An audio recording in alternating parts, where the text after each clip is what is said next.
Hey guys, we're here on the home farm today. We're here filling water holes up. It's the end of July. It's getting really hot. Everything's grown up. It's nasty. You can see behind us. So we're gonna give you a couple tips on like water hole placement and how to decide what to use as your water hole. But first with placement, the big thing is finding dry bedding. So back here behind us, we have a couple acres of dry bedding that we went in and put in 5 or 6 years ago. It's all just grown up, nasty, thick. There's some trees in it. There's some cedars in it to form the bed around.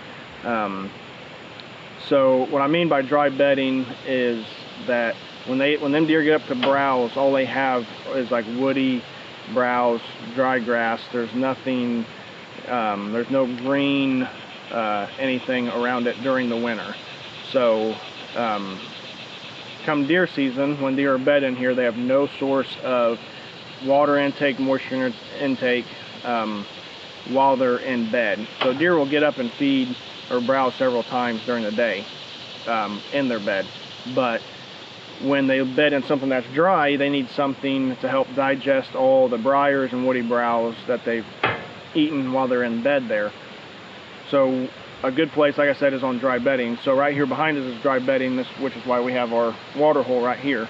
So you'll see come rut and during deer season, a bunch of deer will get up and walk out here, use the water hole, and try and go right back in. We try to put them as close to bedding as what we can, but far enough away that we can still get in and access them and hunt them. It's useless in my eyes to make improvements if you can't hunt over them or, you know, benefit from it. So we're still able to get in here, but we have to access down the river to get in here without blowing the farm out. But this is in a big sanctuary, and this spot has only been hunted one time in the last 4 or 5 years. So it's a big, no pressure area. We have a bunch of deer. All we do is run cell cameras in here to keep our pressure really, really low. This water hole, you can see, it's just an old pin that we got from neighbor down the road. It was scrap. He let us have it for free. A lot of farmers don't give you stuff or be very cheap. Water troughs from like Rural King, Menards, anything like that. We do a minimum of 100 gallon. We try to do 100 gallon or bigger. We've done 300 gallon tanks. They work good, but we do 100 gallon. We dig them out with our skid steer, try to get them as level as what we can, put them back down in there and get the ground and everything around it level and smoothed out so nothing washes out around it. Well, back behind us is a river, and a lot of guys have asked us, why are we putting water holes up when we're 100 yards from a river? Well, one, what you'll find out, deer are super lazy animals. You know, if they can get up and walk 5 yards, 10 yards, 30 yards to a water hole instead of walking 150 yards and exposing themselves a lot down in a river, they're not going to do it. They're going to come to the water hole. They're lazy, it's close, and it's a lot safer for them to get to this water hole here.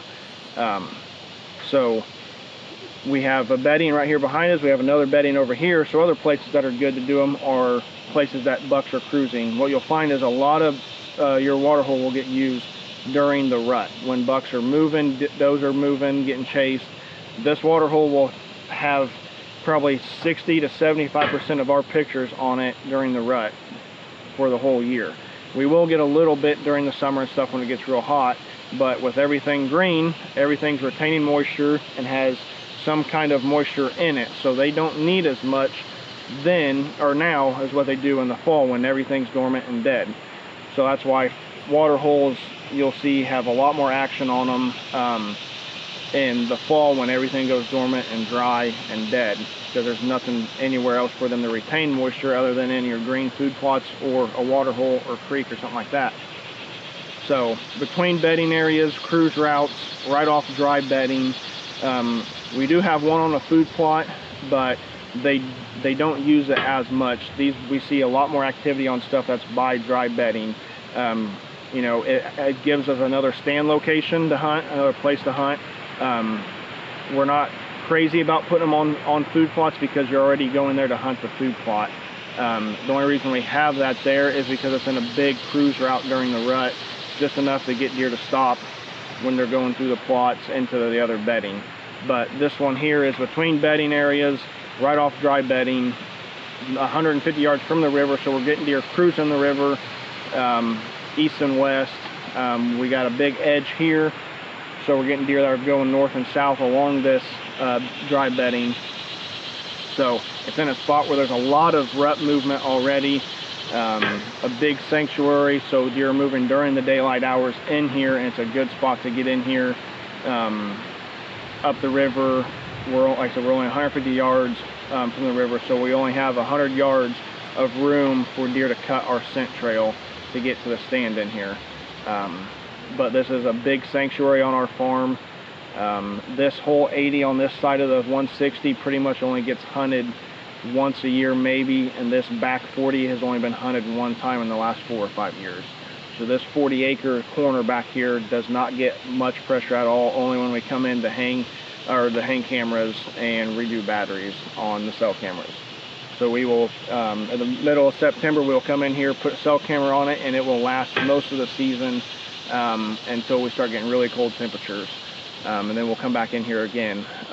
But you will see bucks use these, and does and turkeys.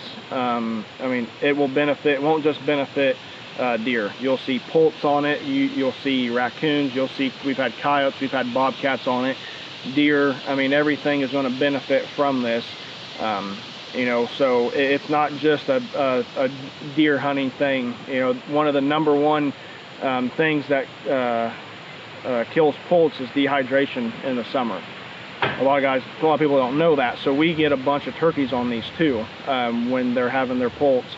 So it's an all-around, you know, it benefits more than just deer.